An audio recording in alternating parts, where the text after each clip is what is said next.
দেখলাম যে ৩২ নম্বরকে এক রাতের মধ্যে গুড়িয়ে দেওয়া হলো, ভেঙে ফেলা হলো, যে বাংলাদেশের স্বাধীনতার স্মৃতি বিজড়িত ঐতিহাসিক যে ৩২ নম্বর, যেটিকে একটু আলাদা মর্যাদায় আমরা এতদিন জেনে এসেছি, সেটিকে ভেঙে ফেলা হয়েছে। এবং এটা দেখলাম যে শেখ হাসিনা ভারত থেকে তিনি অনলাইনে একটি বক্তব্য দিবেন, তার সেই বক্তব্যের প্রতিক্রিয়ায় সেটি এই কর্মসূচি ঘোষণা করে ৩২ নম্বরে ভাঙা হলো। কিন্তু সে রাতেই আমরা দেখেছি যে ৩২ নম্বর নয়, সারা দেশব্যাপী আওয়ামী লীগের বিভিন্ন পর্যায়ের নেতা কর্মীদের বাড়িঘরে ভাঙচুর করা হয়েছে, আওয়ামী লীগের কার্যালয়ে ভাঙচুর করা হয়েছে, বিভিন্ন জায়গায় আগুন দেওয়ার ঘটনা ঘটেছে।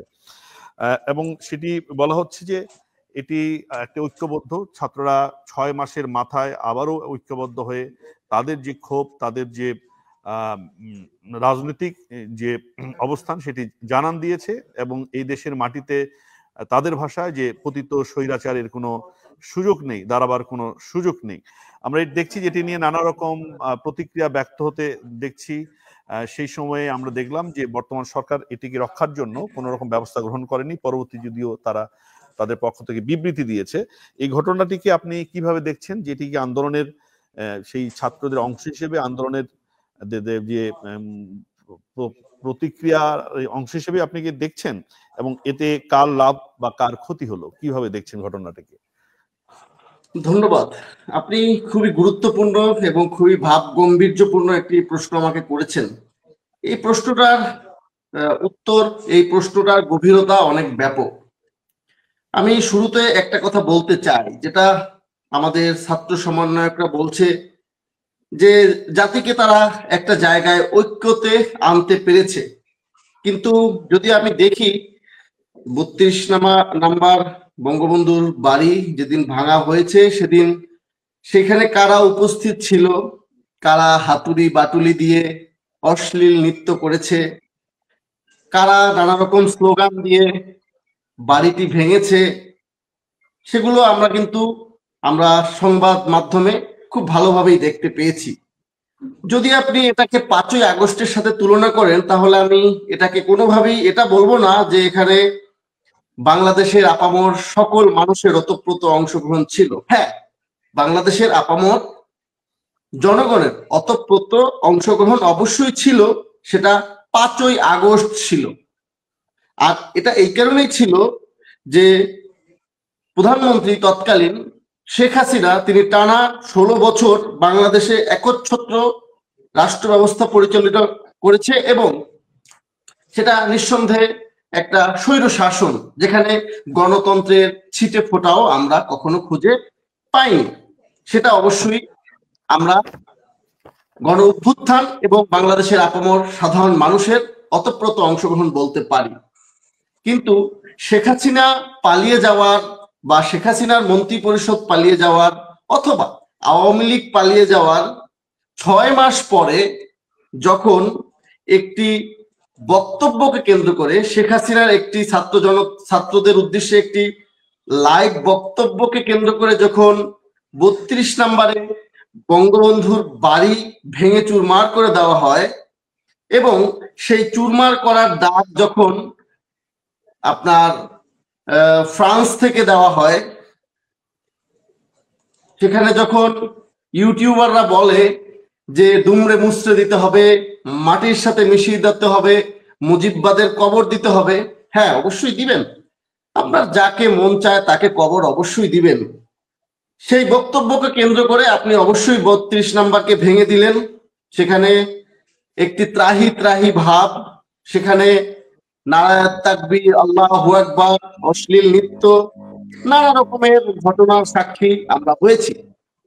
তো বিষয়টা হচ্ছে, শেখ হাসিনা কি সেই ৫ই ফেব্রুয়ারি বক্তব্যটা যে লাইভ দিতে চেয়েছে বা দিয়েছে, তার আগে কি শেখ হাসিনা কোনো তাদের সংগঠনে বা কোনো অনুষ্ঠানে বা কোনো আওয়ামী লীগের প্রোগ্রামে কি বক্তব্য দেয়নি?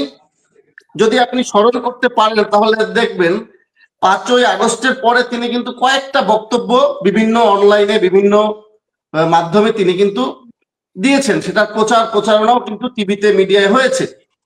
শুধু তাই নয়, আপনি আশ্চর্য হবেন যে আওয়ামী লীগ প্রেসিডিয়াম মেম্বার জনাব জাহাঙ্গীর কবির নানক কিন্তু তার ভেরিফাইড পেজ দিয়ে ইতিপূর্বে প্রায় 2টা লাইভ তিনি করেছেন। সেখানে তিনি মেটিকুলাস ডিজাইন এগুলো নিয়ে অনেক প্রশ্ন করেছেন, জাতিকে সচেতন করার চেষ্টা করেছেন, হোয়াট এভার। সুতরাং যখন 5ই আগস্টের পরে একাধিকবার শেখ হাসিনা ও তার দলের নেতাকর্মী আরাফাত থেকে শুরু করে হাসান মাহমুদ তো টকশই করে ফেলছে, তো যখন করেছে তখন আপনাদের শুভবুদ্ধির উদয় হলো না? 32 নাম্বার ভাঙার সেই চেতনা জাগ্রত হলো না? হঠাৎ করে পিনাকি ও ইলিয়াসের সেই মুজিববাদের কবর দিতে হবে, 32 নাম্বার মিটাই দিতে হবে, জিয়াবাদের কবর দিতে হবে। তখন যখন শেখ হাসিনা ভাষণ দিতে চাইলো বা বক্তব্য দিতে চাইলো, আপনারা ভেঙে দিলেন, গুড়িয়ে দিলেন বাংলাদেশের একটি রাজনীতির বা বাংলাদেশের স্বাধীনতার একটি মূল কেন্দ্রস্থ সেই 32 নাম্বার। বিষয়টা হচ্ছে, হ্যাঁ, আপনি মুজিবকে, বঙ্গবন্ধু মুজিবকে আপনি ফ্যাসিস্ট হিসেবে প্রতিষ্ঠিত করতে চান, হ্যাঁ, আপনার সেই অধিকার রয়েছে। একটি গণতান্ত্রিক রাষ্ট্রে আপনি স্বাধীন মত প্রকাশ করবেন। বঙ্গবন্ধু শেখ মুজিবুর রহমান ফ্যাসিস্ট হয়ে থাকলে কখন হয়েছে?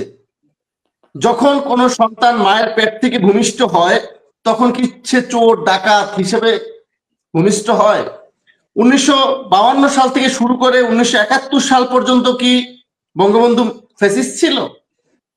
তাহলে 52 থেকে 1971 পর্যন্ত, মুক্তিযোদ্ধা বা 72 পর্যন্ত তিনি তো বাংলাদেশের একটি নেতৃত্ব অবস্থায় ছিল, বাংলাদেশের মানুষের চোখের মনি কোঠায় ছিল। এবং আপনি তার অনেক বক্তব্য শুনলে শুনবেন যে তোমরা আমাকে এত ভালোবাসো কেন, আমি তোমাদের ভালোবাসার জন্য জীবন দিতেও প্রস্তুত। এর পরবর্তীতে আমলাতান্ত্রিক জটিলতা দেখেছি, সবাই পেল চোরের খনি, আমি পেলাম, সবাই পেল সোনার খনি, আমি পেলাম চোরের খনি, সব মিলিয়ে বাকশাল। সেই বাকশালের পরবর্তীতে আপনি আসছেন সেই ফ্যাসিজমের মধ্যে।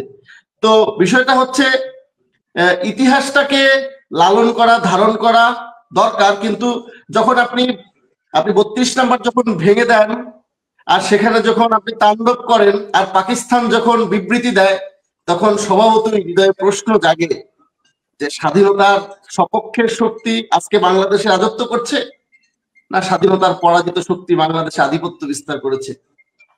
জি জি, ধন্যবাদ সৈয়দ সামাদ বাচ্চু।